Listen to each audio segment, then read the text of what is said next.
نحمده ونستعينه ونستغفره ونؤمن به ونتوكل عليه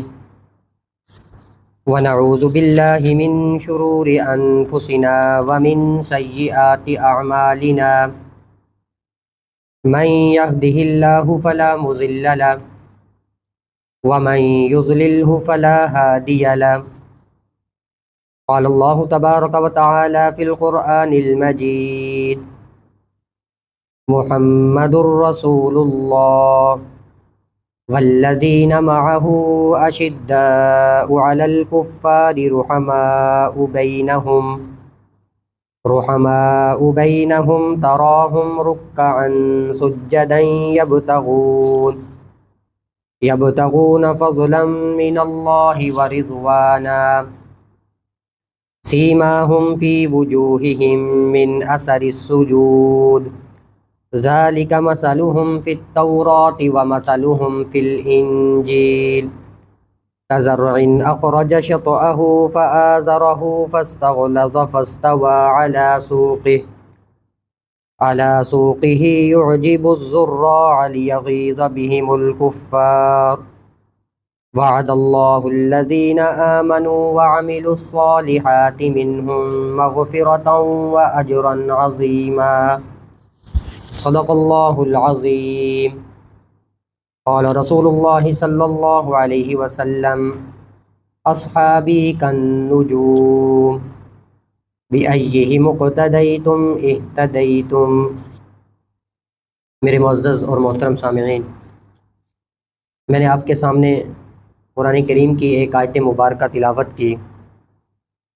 اس آیت مبارکہ کے اندر اللہ رب العزت حضور اکرم صلی اللہ علیہ وسلم کے جو اصحاب تھے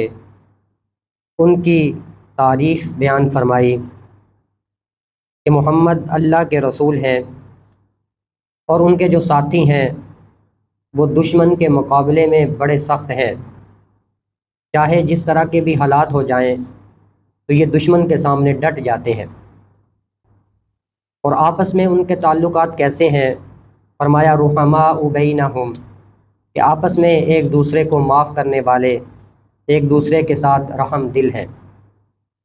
اور ان کی عبادت اللہ رب العزت نے بیان فرمائی تراہم رکعا سجدا یبتغون فضلا من اللہ ورضوانا، کہ ان کی عبادت کیا ہے کہ ہر وقت وہ اللہ کو راضی کرنے میں لگے ہوئے ہیں، جو بھی کام کرتے ہیں وہ اللہ رب العزت کی رضا کے لیے کرتے ہیں۔ اور صحابہ کرام کی نماز کو بتا دیا، اور پھر فرمایا کہ سیماہم فی وجوہہم من اثر السجود، اور ان کی جو عبادت ہے ان کے اثرات جو ہے وہ ان کے جسموں پر، ان کے چہروں پر نظر آتے ہیں، کہ ان کی عاجزی اور ان کے چہروں پر جو نور ہے وہ آپ کو واضح نظر آئے گا۔ اور ان کی جو مثالیں ہیں اللہ رب العزت نے حضور اکرم صلی اللہ علیہ وسلم کے اصحاب کا تذکرہ جو ہے وہ تورات اور انجیل کے اندر بھی فرمایا ذالک مثلہم فی التوراۃ ومثلہم فی الانجیل۔ پھر آگے جا کر اللہ رب العزت نے فرمایا کہ یہ وہ لوگ ہیں جنہوں نے دین کو مضبوط کیا، اور اس کی مثال جو ہے وہ ایک کھیتی کے ساتھ دی، کہ جس طرح کھیتی میں سے ایک کونپل نکلتی ہے اور پھر وہ کونپل بڑی ہوتی ہے اور پھر وہ تناور درخت بن جاتا ہے۔ تو حضور اکرم صلی اللہ علیہ وسلم کے جو صحابہ تھے ان کی مثال بیان کر دی کہ انہوں نے دین کو اس طرح مضبوط کر دیا، اور اللہ رب العزت نے ان کا اجر لکھ دیا کہ ان کے لیے بہترین اجر ہے، بہت بڑا اجر ہے، اور ان کے لیے مغفرت ہے۔ دوسری جگہ پر اللہ رب العزت نے سورہ فتح کے اندر ہی فرمایا کہ رضی اللہ عنہم ورضوا عنہ، کہ اللہ رب العزت جو ہے وہ ان سے راضی ہیں اور یہ اللہ سے راضی ہے۔ صحابی کسے کہتے ہیں؟ جس نے حضور اکرم صلی اللہ علیہ وسلم کو ایمان کی حالت میں دیکھا ہو اور اسی پر اس کی موت واقع ہوئی ہو۔ حضرت ابو ہریرہ رضی اللہ تعالیٰ عنہ سے روایت ہے، رسول اللہ صلی اللہ علیہ وسلم نے فرمایا کہ میری یہ خواہش ہے کہ میں اپنے بھائیوں کو دیکھ لیتا۔ حضور اکرم صلی اللہ علیہ وسلم نے فرمایا کہ میری یہ خواہش تھی کہ میں اپنے بھائیوں کو دیکھ لیتا۔ تو صحابہ نے عرض کیا کہ اللہ کے نبی، کیا ہم آپ کے بھائی نہیں؟ تو آپ نے فرمایا کہ تم میرے صحابہ ہو، میرے بھائی وہ لوگ ہیں جو ابھی تک نہیں آئے۔ صحابہ کرام رضی اللہ تعالیٰ عنہم اجمعین کے بارے میں ہمیں کیا عقیدہ رکھنا چاہیے؟ تو سب سے پہلا عقیدہ یہ ہے کہ صحابہ کرام اور اہل بیت سے محبت جو ہے وہ عین ایمان ہے۔ حضور اکرم صلی اللہ علیہ وسلم نے ارشاد فرمایا، آیت الایمان حب الانصار و آیت النفاق بغض الانصار، کہ ایمان کی نشانی یہ ہے کہ تم انصار سے محبت کرو، اور منافقت کی علامت یہ ہے کہ تم انصار کے ساتھ بغض رکھو۔ تو حدیث پاک کے اندر جب انصار کے بارے میں یہ بات ثابت ہو گئی تو مہاجرین کا درجہ جو ہے وہ انصار سے زیادہ ہے، کہ انہوں نے حضور اکرم صلی اللہ علیہ وسلم کے لیے اپنا گھر بار، مال و دولت، ہر چیز، اپنا وطن چھوڑ کر وہ اس دین کے لیے حضور اکرم صلی اللہ علیہ وسلم کے ساتھ نکل پڑے۔ امام طحاوی رحمہ اللہ فرماتے ہیں کہ کسی ایک صحابی کے ساتھ بغض رکھنا، فرمایا کہ یہ نفاق ہے، کفر ہے اور سرکشی ہے۔ اسی طرح علامہ ابن قیم رحمہ اللہ فرماتے ہیں کہ انسانیت کے سب سے بہترین لوگ وہ صحابہ کرام ہیں۔ قرآن پاک کے اندر اللہ رب العزت نے ارشاد فرمایا، رضی اللہ عنہم ورضوا عنہ، کہ اللہ ان سے راضی ہو گئے اور وہ اللہ سے راضی ہیں۔ وَأَعَدَّ لَهُمْ جَنَّاتٍ تَجْرِي مِن تَحْتِهَا الْأَنْهَارُ، اور اللہ رب العزت نے ان کے لیے جنت تیار کی ہے، ایسی جنت کہ جس کے نیچے سے نہریں بہتی ہیں، خالدین فیہا ابدا، اس کے اندر وہ ہمیشہ رہیں گے، ذالک الفوز العظیم، اور یہ بہت بڑی کامیابی ہے۔ تو صحابہ کرام رضی اللہ تعالیٰ عنہ کی کامیابی، کہ وہ کامیاب ہو کر اس دنیا سے چلے گئے، اللہ رب العزت نے قرآن پاک کے اندر اس کا تذکرہ فرما دیا۔ اسی طرح ایک دوسری آیت مبارکہ کے اندر فرمایا کہ والذین آمنوا وہاجروا وجاہدوا فی سبیل اللہ، کہ وہ لوگ جو ایمان لے کر آئے اور انہوں نے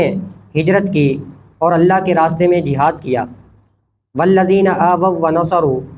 اور وہ لوگ جنہوں نے ان کو جگہ دی، اولئک هم المؤمنون حقا، تو یہی وہ مومن ہیں جو حق پر ہے، لہم مغفرۃ ورزق کریم، اللہ رب العزت نے ان کے لیے بڑی بخشش رکھی ہے اور باعزت رزق ان کے لیے رکھا ہے۔ اسی طرح ایک اور آیت کریمہ کے اندر اللہ رب العزت نے ارشاد فرمایا، قل الحمد للہ وسلام علی عبادہ الذین اصطفیٰ، کہ سب تعریف جو ہے وہ اللہ کے لیے ہے اور سلام ہے اس کے ان بندوں پر جنہیں اس نے چن لیا۔ تو حضرت عبداللہ ابن عباس رضی اللہ تعالیٰ عنہ اور حضرت سفیان ثوری رحمہ اللہ فرماتے ہیں کہ یہ آیت مبارکہ حضور اکرم صلی اللہ علیہ وسلم اور آپ کے صحاب کے بارے میں ہے۔ اسی طرح حضور اکرم صلی اللہ علیہ وسلم نے ارشاد فرمایا کہ ستارے آسمان کے لیے باعث امن ہے، جب ستارے رخصت ہو جائیں گے تو آسمان سے جس چیز کا وعدہ کیا گیا وہ پورا کر دیا جائے گا، یعنی قیامت آ جائے گی۔ اور پھر فرمایا کہ میرے صحابہ میرے امت کے لیے باعث امن ہے، جب یہ دنیا سے رخصت ہو جائیں گے تو امن و امان اٹھ جائے گا۔ امام قرطبی رحمہ اللہ فرماتے ہیں کہ صحابہ جب موجود ہوں گے، جب تک موجود رہیں گے، دین قائم رہے گا، حق کو غلبہ حاصل رہے گا، دشمن پر فتح ہوگی، اور ان کے جانے کے بعد دین مغلوب ہو جائے گا اور دشمن غالب ہو جائے گا۔ اسی طرح حضور اکرم صلی اللہ علیہ وسلم نے فرمایا کہ میرے صحابہ کو گالی نہ دو، اگر کوئی آدمی احد پہاڑ کے برابر بھی سونا خرچ کر دے تو وہ اس درجے کو نہیں پہنچ سکتا کہ جو ایک میرے صحابی نے ایک مٹھی جو ہے وہ اللہ کے راستے میں خرچ کی، اتنا اللہ رب العزت کے ہاں ان کا اجر ہے۔ تو صحابہ کرام رضی اللہ تعالیٰ عنہ کے ساتھ جو ہے یہ ہمیں عقیدہ رکھنا چاہیے۔ تیسرے نمبر پر افضلیت کا عقیدہ، کہ فضیلت میں تمام صحابہ کرام جو ہے وہ برابر ہیں، مگر ان کے درمیان افضلیت میں فرق ہے۔ مطلقاً جو عشرہ مبشرہ ہیں، 10 صحابہ کرام ہیں جن کو حضور اکرم صلی اللہ علیہ وسلم نے دنیا کے اندر جنت کی خوشخبری دے دی، تو یہ جو ہے وہ افضل صحابہ ہیں۔ اور پھر ان میں سے جو جن کو فوقیت حاصل ہے، جن کو افضلیت حاصل ہے، وہ 4 ہیں، حضرت ابوبکر صدیق، حضرت عمر فاروق، حضرت عثمان غنی اور حضرت علی رضی اللہ تعالیٰ عنہم اجمعین۔ اور پھر ان کے بعد جو ہے وہ کائنات کے حضور اکرم صلی اللہ علیہ وسلم کے بعد سب سے بہترین انسان جو ہے وہ حضرت ابوبکر صدیق رضی اللہ تعالیٰ عنہ۔ حضرت امام جعفر صادق رحمہ اللہ فرماتے ہیں کہ جو ابوبکر اور عمر رضی اللہ تعالیٰ عنہما کی فضیلت نہیں جانتا تو وہ سنت سے جاہل ہے۔ شیخ الاسلام امام ابن تیمیہ رحمہ اللہ فرماتے ہیں کہ امت کی افضل ترین جو عورتیں ہیں ان کے نام انہوں نے بتائے کہ سب سے پہلے حضرت خدیجہ رضی اللہ تعالیٰ عنہ، حضرت فاطمہ رضی اللہ تعالیٰ عنہ اور حضرت عائشہ رضی اللہ تعالیٰ عنہ۔ تو اس امت کی بہترین یہ تین عورتیں ہیں۔ فرمایا وَكُلًّا وَعَدَ اللَّهُ الْحُسْنَى، اللہ نے ہر ایک کے ساتھ بھلائی کا وعدہ فرمایا۔ یہ صحابہ کرام جو بھی ہیں، جو افضل ہیں یا جو افضلیت میں اعلیٰ درجے پر ہے، سب کے ساتھ یہ اللہ رب العزت کا وعدہ ہے۔ نمبر 3، صحابہ کا ذکر خیر کرنا، یہ بھی صحابہ کے حقوق میں سے ہے کہ ان کی فضیلت لوگوں کو بتانا، ان کا حضور اکرم صلی اللہ علیہ وسلم کے ساتھ جو تعلق ہے وہ بتانا، اور ان کی جو محنت ہے وہ دنیا کو بتائی جائے کہ انہوں نے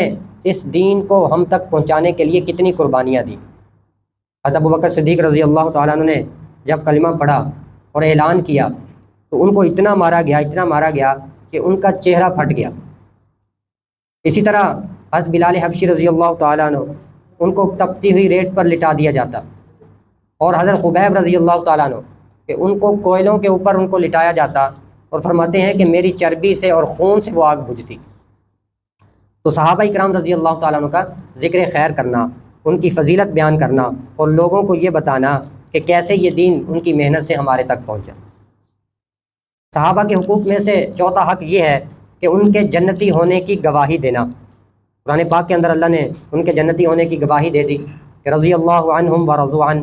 وأعد لهم جنات تجری من تحتها الانہار خالدین فیہا ابدا ذالک الفوز العظیم، کہ دنیا اور آخرت کی کامیابی اللہ رب العزت نے صحابہ کو دے دی۔ اسی طرح صحابہ کے حقوق میں سے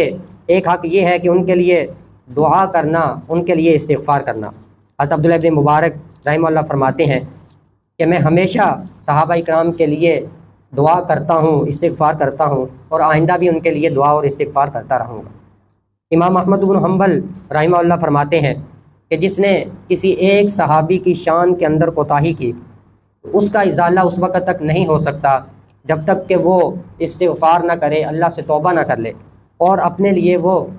صحابہ کے لیے دعا اور استغفار نہ کرے۔ اسی طرح صحابہ کرام کے حقوق میں سے ایک حق یہ ہے کہ صحابہ کرام کے درمیان جو جنگیں ہوئیں ان پر خاموشی اختیار کرنا۔ حضور اکرم صلی اللہ علیہ وسلم نے ارشاد فرمایا کہ میرے بعد جو ہے وہ میرے صحابہ کے بارے میں اپنی زبانوں پر قابو رکھنا۔ تو حضور اکرم صلی اللہ علیہ وسلم کے علم میں یہ بات تھی کہ آئندہ جا کر ایسے لوگ آئیں گے کہ جو میرے صحابہ کے بارے میں اپنی زبانیں لمبی کریں گے، تو حضور نے پہلے سے منع فرما دیا۔ اسی طرح صحابہ کے حقوق میں سے ایک حق یہ ہے کہ ان کی اقتداء کی جائے، ان کی اتباع کی جائے۔ دین میں صحابہ کرام رضی اللہ تعالی عنہ کی جو اقتداء ہے یہ فرض ہے۔ حضور اکرم صلی اللہ علیہ وسلم نے ارشاد فرمایا علیکم بسنتی وسنت الخلفاء الراشدین المہدیین، کہ تمہارے اوپر یہ چیز لازم ہے کہ تم میرے اور میرے صحابہ کے طریقے پر چلو۔ تو جس طرح حضور اکرم صلی اللہ علیہ وسلم کی بات ماننا یہ فرض ہے، اسی طرح صحابہ کرام رضی اللہ تعالیٰ عنہ کی بات ماننا بھی یہ فرض ہے۔ حضور اکرم صلی اللہ علیہ وسلم سے پوچھا گیا کہ اللہ کے نبی جنتیوں کے بارے میں ہمیں بتائیں کہ جنتی کون ہے، تو حضور اکرم صلی اللہ علیہ وسلم